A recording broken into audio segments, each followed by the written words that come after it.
Good afternoon and welcome to what's becoming a series of post-debate programs here at the Santa Barbara and Ventura Colleges of Law. My name is Dr. Matt Nehmer. I'm the president and CEO of the Colleges of Law.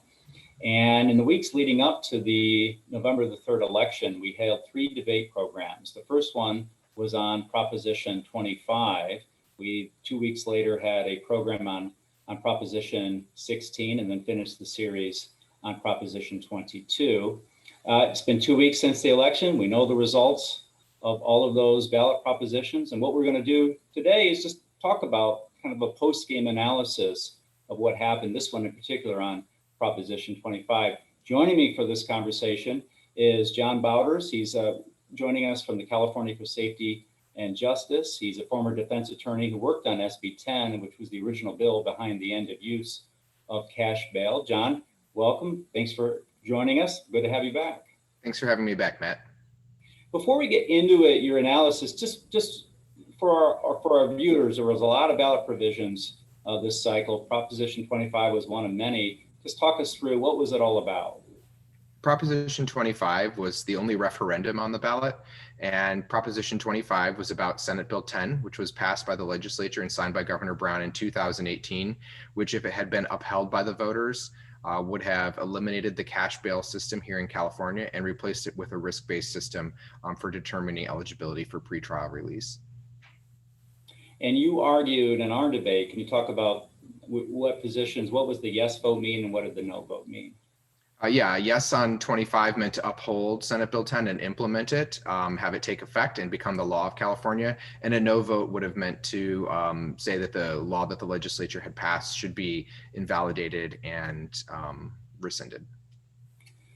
And so let's get into our debate itself. And again, you can go to our YouTube page, you can watch the whole debate, and it was a great discussion. We had Judge Eskin and Professor Craig Smith. They helped do the moderation for the program. It's a great program, gets more into the topic. But what we had fun with, and I'll bring it up on the screen here, is we had a poll. We polled all of our participants before the debate, and then we ran the program and then did a poll after the debate. You can see the results here on the screen. So originally, 26% said yes, no, 13%, big undecided, 62%. And then we ran the program. John, you did really well. We got most of those undecideds, a lot of them came your way, only 2% increase on the no side.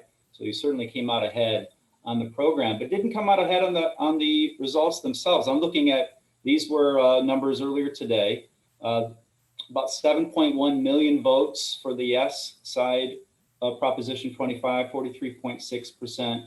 And then the no side, 9.2 million votes, 56.4%. So from far as votes are concerned, fairly decisive margin of victory for the no column. Let me just get your take. Were you surprised by this? Were you surprised by the margin of victory? Just your thoughts on where the voters went on Proposition 25.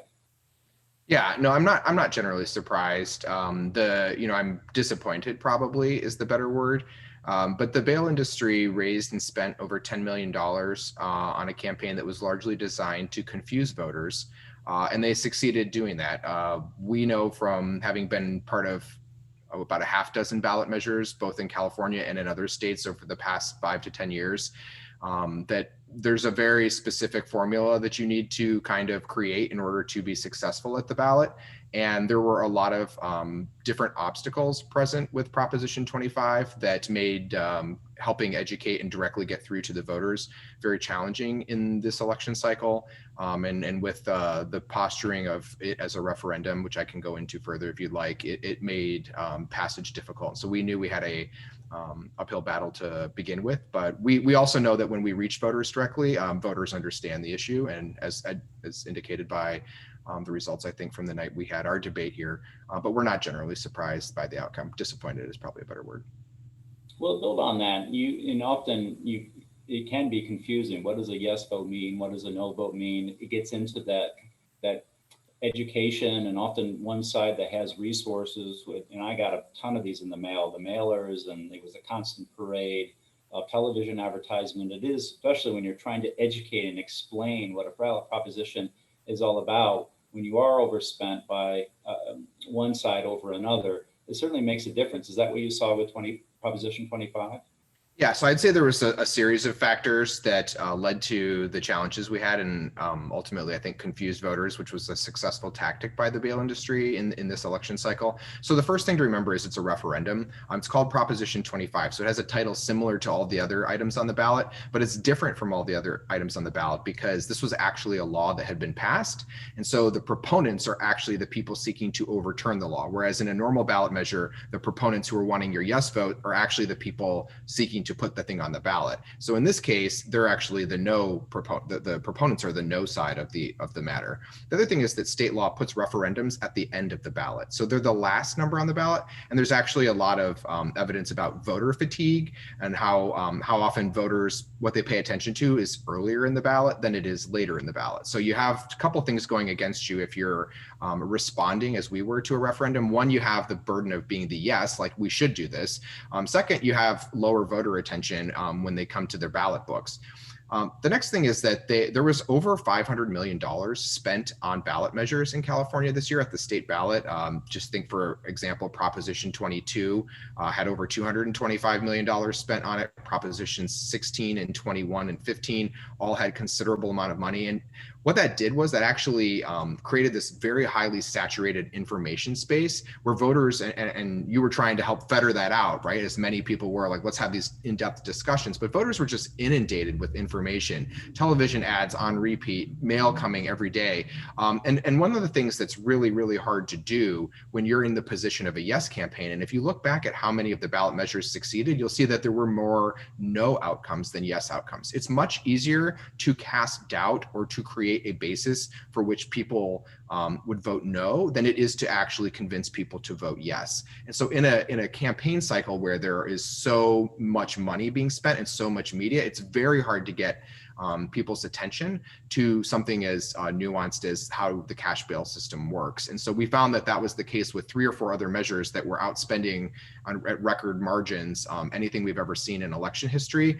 It was very hard. And for the bail industry, all they needed to do was create enough confusion to cast just enough doubt so that people said, no. People tend to vote no on criminal justice reform if they feel confused or don't understand the issue. And that was a successful approach for the bail industry in this election. And where does this issue go next? I know it made some national news when the Biden-Harris campaign, it came up in some debates about cash bail. There's surfacing a more national conversation around this. Where do you see the issue going next? Is it having more of a national dialogue? Does it, you feel that it will come back around California? And if so, what way? I think that's a great question. I don't think the issue is going away. There's one thing for sure. There were some opponents to Senate Bill 10 who were from the criminal justice reform movement, and they had concerns with how some of the risk-based analysis tools would work. But the reality is that even among those groups that dissented about some of the specifics about Senate Bill 10, if you actually poll voters and just give them a simple scenario involving wealth-based pretrial adjudication. So should a person be held simply because they don't have enough money? Voters everywhere overwhelmingly reject that as a way of we should do justice. And so there is this common belief and this common acceptance that the wealth-based model for pretrial justice should not be the way we do things.